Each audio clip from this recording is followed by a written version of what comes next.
Hello रोवान, welcome to electrical engineering MCQs and welcome to our official YouTube channel. तुम्हाला सर्वांचा पुन्हा एकदा स्वागत आहे आमच्या इलेक्ट्रिकल इंजिनिअरिंग एमसीक्यूजच्या ऑफिशियल यूट्यूब चॅनलवरती. एक अत्यंत महत्त्वाची आनंदाची बातमी घेऊन आलेलो आहे तुम्हा सर्वांसाठी. महाऊर्जा म्हणजेच मेडा, महाराष्ट्र एनर्जी डेव्हलपमेंट एजन्सीद्वारा रिसेंटली प्रोजेक्ट एक्झिक्युटिव्ह ऑफिसर आणि प्रोजेक्ट ऑफिसरचा जो रिझल्ट आहे पब्लिश करण्यात आला होता आणि त्याचा जो डॉक्युमेंट व्हेरिफिकेशनची डेट आहे ही आता प्रसिद्ध करण्यात आलेली आहे. 20 एप्रिल 2026 रोजी तुमचं डॉक्युमेंट व्हेरिफिकेशन होणार आहे आणि कुठले कुठले डॉक्युमेंट्स घेऊन जायचे हे तुम्हाला याबाबतची संपूर्ण माहिती ज्या प्रकारे ऑफिशियली सर्क्युलर आपल्या वेबसाईटला प्रसिद्ध झालेलं आहे त्यानुसार मी तुम्हाला सांगतो आहे. तर तुम्ही चॅनलला आज फर्स्ट टाईम व्हिजिट करत असाल तर आजच चॅनलला सबस्क्राईब करून बेल नोटिफिकेशनवरती क्लिक करून ऑलवरती क्लिक करा, जेणेकरून तुम्हाला अशा टाईमली अपडेट जे आहे हे पाहावयास मिळेल. ठीक आहे. तर तुम्हाला सर्वात पहिले जेही निवड झालेल्या विद्यार्थ्यांचे सगळ्यात पहिले मनपूर्वक शुभेच्छा देऊ इच्छितो आणि कॉंग्रॅच्युलेट करू इच्छितो. जेही PO आणि POसाठी सिलेक्ट झाले आहेत असे बरेच सगळे विद्यार्थी आहेत, त्यांचे रिव्ह्यूज आपल्याकडे येतात आहे. ठीक आहे. त्या सर्वांना आणि त्यांच्या फॅमिलीजला आमच्या चॅनलच्या वतीने कॅपिट्यूड्स अँड इलेक्ट्रिकल इंजिनिअरिंग एमसीक्यूच्या चॅनलच्या वतीने तुम्हाला भरपूर शुभेच्छा. ठीक आहे. आता बघा, यासाठीचा जो ऑफिशियल वेबसाईटला आहे यासाठी डॉक्युमेंट व्हेरिफिकेशन नोटीस जी आहे मेडाच्या ऑफिशियल वेबसाईटवरती प्रसिद्ध करण्यात आली आहे. त्याची PDF आपण टेलिग्राम चॅनलला ऑलरेडी दिलेली आहे. जर तुम्हाला वेबसाईटवरून डाउनलोड करायची असेल ती वेबसाईटवरती सुद्धा ॲक्सेस करू शकता किंवा इलेक्ट्रिकल इंजिनिअरिंग एमसीक्यूच्या टेलिग्राम चॅनलला सुद्धा मी ते अपलोड केलेलं आहे. 2 दिवसापूर्वीच मी रिझल्टसाठीचा जो अपडेट आहे हा तुमच्या व्हिडिओच्या माध्यमातून तुम्हाला मी प्रोव्हाइड केला होता. पण आजच त्याबाबतचा हा जो नवीन सर्क्युलर आहे यामध्ये तुम्ही तारीख पाहू शकता. 10 एप्रिल 2026 रोजी मेडाद्वारा एक नवीन सर्क्युलर जे आहे जो अपडेट आहे हा पब्लिश करण्यात आलेला आहे. यामध्ये बघा, सरळ सेवा जाहिरात क्रमांक 1 2025 रोजी पूर्ण ही अपडेट दिलेली आहे. आता ही संपूर्ण PDF तुम्हाला व्यवस्थितरित्या वाचून घ्यायची. मी तुम्हाला शॉर्टमध्ये याबाबतची महत्त्वाची माहिती सांगतो आहे. महाराष्ट्र ऊर्जा विकास अभिकरण महाऊर्जा संस्थेच्या आस्थापनेवरील प्रकल्प कार्यकारी अधिकारी PEO अँड प्रकल्प अधिकारी PO आणि लेखापाल म्हणजे अकाउंटंट यासाठीचा ही जाहीर सूचना प्रसिद्ध करण्यात आलेली आहे. ठीक आहे. महाऊर्जा कार्यालयाच्या आस्थापनेवरील प्रकल्प कार्यकारी अधिकारीसाठी 18, प्रकल्प अधिकारी यासाठी 22 पदे आणि लेखापालसाठी 2 आपल्याकडे वॅकन्सी या रिलीज करण्यात आल्या होत्या. त्याची जाहिरात क्रमांक याच्यामध्ये मेन्शन करण्यात आलेली आहे. ठीक आहे. आता त्यासाठीची जी परीक्षा आहे 12 फरवरी आणि 13 फरवरीला घेण्यात आली होती. IBPSद्वारा ही कंडक्ट करण्यात आली होती, तुम्हाला माहिती आहे सर्वांना. त्यासाठीची जी रिझल्ट आहे ही 8 एप्रिल 2 दिवसापूर्वीच आपल्याकडे वेबसाईटला प्रसिद्ध करण्यात आली. त्याची सिलेक्ट लिस्ट, ठीक आहे, आणि वेटिंग लिस्ट जी आहे आणि एकत्रित गुणांकन यादी म्हणजे स्कोअर कार्ड जो आहे, स्कोअर लिस्ट जे आहे हे प्रसिद्ध करण्यात आली आहे. जर तीसुद्धा तुम्हाला नसेल मिळाली तर ती तुम्हाला सुद्धा टेलिग्राम चॅनलला दिलेली आहे. आता त्यानुसार या अनुषंगाने निवड यादी म्हणजे सिलेक्ट लिस्टमधील उमेदवारांची ऑनलाईन अर्जात केलेल्या दाव्यानुसार कागदपत्रे प्रमाणपत्रांची प्रत्यक्ष तपासणी पडताळणी करणे प्रस्तावित आहे. त्या अनुषंगाने निवड यादीमधील उमेदवारास खालीलप्रमाणे सूचना देण्यात येत आहे. निवड यादीमधील म्हणजे सिलेक्ट लिस्टच्या विद्यार्थ्यांसाठी ही अपडेट आहे. ठीक आहे. निवड यादीमधील उमेदवारांनी दिनांक 20/4/2026, ठीक आहे, 20 म्हणजे सोमवारी येणार ह्याच महिन्याच्या म्हणजे 20 एप्रिल 2026 रोजी सकाळी 11 वाजता महाराष्ट्र ऊर्जा विकास अभिकरण महाऊर्जा मुख्य प्रशासकीय इमारत औंध खडकी रोड औंध इथे जो आहे कागद म्हणजे डॉक्युमेंट व्हेरिफिकेशनसाठी स्वखर्चाने उपस्थित राहावे म्हणण्यात मेन्शन करण्यात आलेलं आहे. डॉक्युमेंटसाठी कुठलेही बेसिकली जे निवड यादीमधील ॲस्पिरंट्स आहेत त्यांनी स्वतः उपस्थित राहायचे आहे. उमेदवाराऐवजी अन्य उमेदवार, नातेवाईक, इतर कोणाची उपस्थिती कागदपत्रे पडताळणीकरिता ग्राह्य धरण्यात आलेले आहे. म्हणजे स्वतः ॲस्पिरंट तिथे प्रेझेंट पाहिजे. तुमचे रिलेटिव्स कोणी अजर थर्ड पार्टी तुम्हाला प्रेझेंट नाही पाहिजे. ठीक आहे. फक्त उमेदवार तिथे उमेदवाराला स्वतः उपस्थित राहायचा, ही पहिली गोष्ट आहे. ठीक आहे. प्रकल्प कार्यकारी अधिकारी, प्रकल्प अधिकारी व लेखापाल निवड यादीतील जे उमेदवार कागदपत्रे पडताळणीसाठी विहित केलेल्या तारखेस अनुपस्थित राहतील म्हणजे जर 20 तारखेला ॲब्सेंट राहाल तुम्ही तर त्यांची जी निवड झालेल्या पदासाठी इच्छुक नाहीत असे कन्सिडर करून त्यांची निवड यादीतील दावा रद्द करण्यात येईल. म्हणजे तुम्ही इंटरेस्टेड नाही आहे हे कन्सिडर करण्यात येईल आणि तुमचा जो निवड यादीतील सिलेक्शन आहे हे तुमचं कॅन्सल करण्यात येईल. त्या तारखेला तुम्हाला अवेलेबल राहायचं आहे. त्यानंतर पुढील जे पात्र उमेदवार आहेत त्यांना संधी देण्यात येईल. ठीक आहे. याच्यानंतर जे वेटिंग लिस्ट आहे त्यांना ऑपरेट करेल याची उमेदवारांनी नोंद घ्यावी असं म्हणण्यात आलेलं आहे. याबाबत उमेदवारांची कोणतीही तक्रार, आक्षेप, विनंती, दावा विचारात घेतला जाणार नाही. ओके. सदर यादीतील उमेदवारांनी निवड म्हणजेच महाऊर्जेमध्ये नोकरीची हमी नव्हे म्हणजे बघा, सिलेक्ट लिस्टमध्ये तुम्ही फायनली सिलेक्टेड आहात, ठीक आहे, हे तुम्ही फायनल आहात हे असं मेन्शन करण्यात आलेलं आहे. यासाठीची तुम्हाला अपडेट घ्यायची, यासाठीची हमी जी आहे हे तुम्हाला करून घ्यायची आहे. म्हणजे काय की तुम्ही सिलेक्ट लिस्टमध्ये आहात जर तुम्ही फायनली सिलेक्टेड आहात हे असं कन्सिडर्ड नाही आहे. कारण की जोपर्यंत तुमचं डॉक्युमेंट व्हेरिफिकेशन नाही होणार तोपर्यंत तुमचं त्याची श्युरिटी होत नाही. ठीक आहे. हे सुद्धा तुम्हाला सर्वांना माहिती आहे. याची उमेदवारांनी नोंद घ्यावी कारण उमेदवारांनी ऑनलाईन अर्ज सादर करतेवेळी भरलेल्या शैक्षणिक पात्रता, अनुभव इत्यादी माहितीची पडताळणी व कागदपत्रांची पूर्तता करण्याच्या अधीन राहून उमेदवारांनी यादी प्रसिद्ध करण्यात आलेली आहे. म्हणजे तुमच्या जे तुम्ही डेटा दिला होता वेबसाईटला फॉर्म फिलअप करायच्या वेळी त्याचनुसार तुमची सिलेक्ट लिस्ट लावण्यात आलेली आहे. ठीक आहे. त्यामुळे जे डॉक्युमेंट व्हेरिफिकेशनच्या कुठल्याही स्टेजवरती जर तुमचे कागदपत्रे प्रमाणपत्रे ही चुकीची, अपूर्ण, बनावट, ठीक आहे, फेक असल्यास, त्यामध्ये कुठलीही उणीव असलीस, ठीक आहे, काही डिस्क्रिपन्सीज असली त्यामध्ये, तर तुम्ही कुठल्याही ॲस्पिरंटची कुठलीही गोष्ट ऐकून न घेता निवड डायरेक्टली कॅन्सल करण्यात येईल. नंतर उक्त दिनांकास उमेदवार गैरहजर राहिल्यास त्या उमेदवाराला कागदपत्रे पडताळणीसाठी कोणत्याही परिस्थितीत पुनश्च संधी दिला जाणार नाही. 20 तारखेला जी डेट दिलेली आहे त्याच तारखेला तुम्हाला प्रेझेंट राहायचं आहे.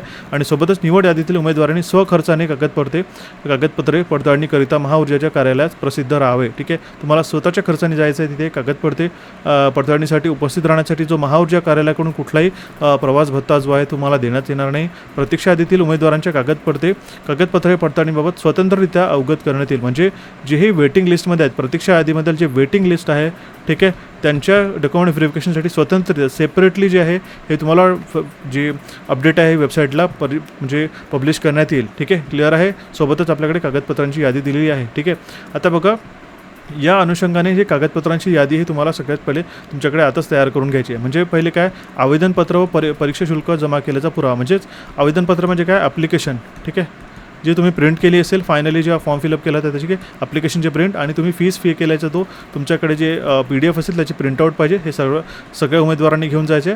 उमेदवारांनी ज्या पदासाठी ऑनलाईन अर्ज केला होता त्याची अर्ध्यांची छायांकित प्रत. ठीक आहे. जमत असल्यास कलर घेऊन जावे. ठीक आहे. नंतर आपल्याकडे ओळखपत्र, आयडेंटिटी कार्ड म्हणजे पॅन कार्ड, आधार कार्ड, निवडणूकचं ओळखपत्र पाहिजे. सर्व ॲस्पिरंटला घेऊन जावं लागेल. नंतर आता 2 पासपोर्ट साईजचे कलर फोटो सर्व ॲस्पिरंटने घेऊन जायचे आहे. ठीक आहे. महाराष्ट्र राज्याचा रहिवासी दाखला असल्याचं सक्षम प्राधिकाराने निर्गमित केलेले वय, नागरिकत्व, अधिवास प्रमाणपत्र हे तुम्हाला पाहिजे. डोमेसाईल तुमचं रेसिडेन्शियल सर्टिफिकेट तुमच्याकडे पाहिजे. वयाचा पुरावा, ओळखपत्र ज्यामध्ये जन्मदाखला झाला, बर्थ सर्टिफिकेट, लिव्हिंग झालं, SSCची डॉक्युमेंट झालं, कुठलंही एक तुम्हाला लागेल. त्यामध्ये अभियांत्रिकी पदवी, पदविका, वाणिज्य शाखेची पदवी, बेसिकली वाणिज्य हे अकाउंटन्सीसाठी असतं. ठीक आहे. म्हणजे डिप्लोमा, डिग्री हे तुम्हाला हवेल. ठीक आहे. जर तुम्हाला ऑडिट आहे हे अकाउंटसाठी अप्लिकेबल राहील. ठीक आहे. हे अभियांत्रिकीची पदवी तुम्हाला हवी आहे त्याच्यामध्ये. ठीक आहे.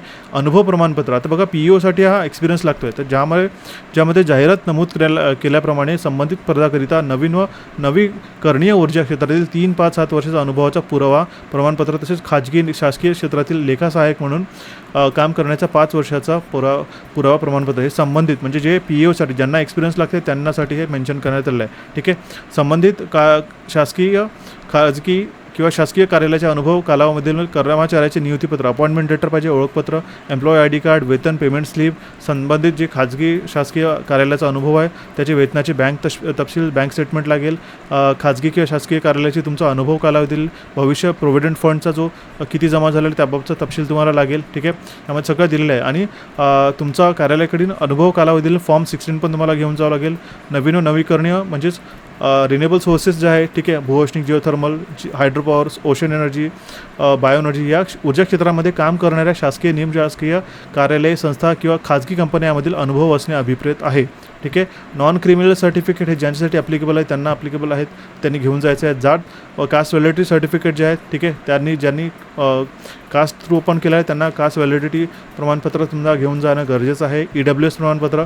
आर्थिकदृष्ट्या दुर्बल घटक प्रवर्गातील उमेदवारांनी शासन निर्णयानुसार आपल्याकडे जे त्या कॅटेगरीला बिलॉंग करतात त्या ॲस्पिरंटने ते घेऊन जायचं आहे. दिव्यांग प्रमाणपत्र. ठीक आहे. माजी सैनिक, एक्स सर्व्हिसमॅनचं सर्टिफिकेट हे फक्त माजी सैनिक उमेदवारांनाच लागतं आहे. ठीक आहे. अंशकालीन प्रमाणपत्र. ठीक आहे. संगणककर्ता, त्या MSc-ITचं झालं किंवा इक्विव्हॅलंट तुमच्याकडे कम्प्युटर सर्टिफिकेट असेल हे सर्व ॲस्पिरंट्सला घेऊन जायचं आहे. ठीक आहे. त्यानंतर कॅरेक्टर सर्टिफिकेट जे आहेत हे तुम्हाला सर्व ॲस्पिरंट्सला घेऊन जायचं आहे. ठीक आहे. तुमच्या लोकल MLS वगैरेकडनं हे जनरली मिळतं. ठीक आहे. म्हणजे एक चारित्र्य सर्टिफिकेट, कॅरेक्टर सर्टिफिकेट हे तुम्हाला प्रोड्यूस करून घेऊन जायचं आहे सर्वात ॲस्पिरंट्सकडनं. ठीक आहे. नंतर नावातील बदलाबाबत प्रमाणपत्र. जर तुम्ही नेम चेंज केलं असेल, ठीक आहे, ज्या फिमेल ॲस्पिरंटने ज्यांचं लग्नानंतर जर नाव चेंज होतं त्यांना विशेष खबरदारी घेणं गरजेचं आहे. त्यांनी इक्विव्हॅलंट सर्टिफिकेट त्यांना प्रोव्हाइड करणं गरजेचं आहे. ठीक आहे. त्यानंतर येतं मराठी किंवा इंग्रजीच्या भाषेचा ज्ञानाचा पुरावा. म्हणजे 10वी किंवा 12वीच्या गुणपत्रकांमध्ये पडताळणी करण्यात येईल की तुम्हाला मराठी इंग्लिश लँग्वेज हे मेन्शन करण्यात आलेले आहे की नाही म्हणून. ठीक आहे. आणि लहान कुटुंबाचे स्मॉल फॅमिली सर्टिफिकेट, लहान कुटुंबाचे प्रमाणपत्र हे सर्व ॲस्पिरंट्सला घेऊन जायचं आहे. ठीक आहे. नंतर म्हटलेलं आहे महाराष्ट्रातील कर्नाटक सीमा भागातील महाराष्ट्र शासनाने दावा सांगितलेला 865 गावांतील मराठी भाषिक उमेदवारांनी जे महाराष्ट्र शासनाने दावा केलेला 865 गावातीलच रहिवासी असल्याबद्दल संबंधित गावातील 15 वर्षे वास्तव्य असल्याचा व त्यांच्या वास्तव्याच्या सक्षम प्राधिकाराकडनं दाखला. हे फक्त कर्नाटक सीमा भागातील उमेदवार आहेत त्यांच्यासाठी लागू राहील. ठीक आहे. शासकीय निमशासकीय कर्मचाऱ्यांनी ज्यांनी अर्ज त्यांच्या विभाग प्रमुखांनी परवानगीने भरले असेल त्याच्या परवानगीचे पडताळणीसाठी जे मूळ पत्राची प्रत ओरिजिनल सर्टिफिकेट लागेल. हे शासकीय निमशासकीय उमेदवारांसाठी ॲप्लिकेबल आहे. इथे सगळ्यात पहिले बघायचं आहे की सर्वांसाठी ॲप्लिकेबल आहे की तुम्ही त्या कॅटेगरीमध्ये बिलॉंग करताय की नाही. त्यानुसारच तुम्हाला डॉक्युमेंट घ्यायची गरज आहे. या व्यतिरिक्त ऑनलाईन अर्जात जेही तुम्ही डॉक्युमेंट व्हेरिफिकेशनसाठी तुम्ही त्यात अपलोड केलेले असतील त्याचे सगळे डॉक्युमेंट्स आणि कागदपत्रे हे सोबत आणणे आवश्यक राहील. ठीक आहे. आणि समान गुणप्राप्त उमेदवारांमध्ये आत्महत्याग्रस्त शेतकऱ्याचा पाल्य असल्यास महाराष्ट्र शासन यानुसार ठीक आहे या अन्यव्यय गठीत करण्यात आले. हा जो नंबर दिलेला आहे बेसिकली त्यात गठीत करण्यात जिल्हाधिकाऱ्यांच्या अध्यक्षतेखालील जिल्हास्तरीय समितीने ज्या कुटुंबात शेतकऱ्याच्या आत्महत्या प्रकरणी मदतीसाठी पात्र ठरलेले त्याबाबतचा पुरावा हे संबंधित उमेदवारालाच घेऊन जायचं आहे. ठीक आहे. त्याच्यानंतर काय म्हणण्यात आलं आहे मेन्शन केलेल्या पर्टिक्युलरली स्पेशल टिप दिलेली आहे की उपरोक्त कागदपत्रे दस्तऐवज ठीक आहे प्रमाणपत्राची यादी ही नमुना दाखल असून या व्यतिरिक्त उमेदवारांनी ऑनलाईन अर्जात नमूद केलेल्या माहितीशी संबंधित म्हणजे जेही तुम्ही ऑनलाईन अपलोड करताना जे डॉक्युमेंट्स तुम्ही दिलेले होते दस्तऐवज प्रमाणपत्रे त्याची मागणी महाऊर्जा कार्यालयाकडून केल्यानंतर ठीक आहे म्हणजे महाऊर्जा आणि त्याची डिमांड केल्यानंतर ती तुम्हाला प्रोव्हाइड करणं गरजेचं राहील आणि मॅन्डेटरी राहील. ठीक आहे. आणि उक्त सर्व कागदपत्रांची पूर्ण पडताळणी करून नियुक्तीबाबत पुढील कार्यवाही करण्यात येईल आणि याची उमेदवारांनी नोंद घ्यावी. हे त्याची डॉक्युमेंट व्हेरिफिकेशन झाल्यानंतर तुमचं सगळ्या गोष्टीची व्हेरिफिकेशन करण्यात येईल. त्याबाबत महासंचालक महाऊर्जा यांचा निर्णय अंतिम राहील. हे पूर्ण आपल्याकडे DVसाठी असलेले कागदपत्रे आणि याबाबतची संपूर्ण अपडेट जी आहे हे तुम्हाला समजून सांगितली. आलं लक्षात. व्यवस्थितरित्या वाचून घ्यायचे कुठलीही घाई गडबड न करता. ठीक आहे.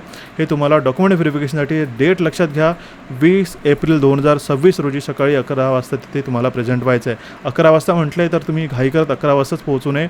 थोडा बफर टायमिंग घेऊन 10 वाजता तरी तिथे जाण्याचा प्रयत्न करावा. थोडं अर्ली रीच करण्याचा प्रयत्न करायचा ऑफिसला सुटेबल टाईम घेऊन. ओके. आलं लक्षात. याच अपडेटला तुम्ही तुमच्या मित्रांपर्यंत पोहोचा जेही विद्यार्थी सिलेक्ट झालेले. आपले दोन्ही ॲप्लिकेशन इलेक्ट्रिकल लर्निंग MCQs कॅपिरूटचे डाउनलोड करून ठेवा. रिसेंटली आता बऱ्याच सगळ्या रिक्रुटमेंट येतात आहे. कॅपिरूटच्या टेलिग्राम चॅनलला फॉलो करा आणि आपलं चॅनल इलेक्ट्रिकल लर्निंग MCQs आणि कॅपिरूटला इथे क्लिक करून सबस्क्राईब करा आणि रिसेंट सेशन पाहण्यासाठी तुम्ही क्लिक करून ते सेशन पाहू शकता. कुठलीही अडचण असल्यास कमेंट बॉक्समध्ये कमेंट करून विचारू शकता. मी पुढच्या उद्याला याचा संबंधित अजून परत व्हिडिओ घेऊन येईल. याच्यानंतर वेटिंग लिस्टची मात्र ऑपरेट करण्यात येईल. त्याबाबतची संपूर्ण वेटिंग लिस्टमध्ये असलेल्या विद्यार्थ्यांनी काळजी घ्यायची आहे. त्यात काही घाबरायची गरज नाही. ठीक आहे. So wish all the best guys. ज्यांचं सिलेक्शन झालेलं आहे पुन्हा एकदा परत कॉंग्रॅच्युलेशन निवड झालेल्या विद्यार्थ्यांचं. या अपडेटला तुम्ही तुमच्या मित्रांपर्यंत पोहोचा.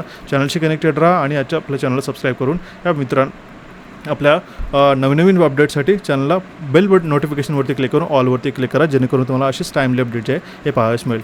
सो भेटू गाईज आपल्या नवीन सेशनमध्ये लवकरात. Thank you for watching this session and have a nice day.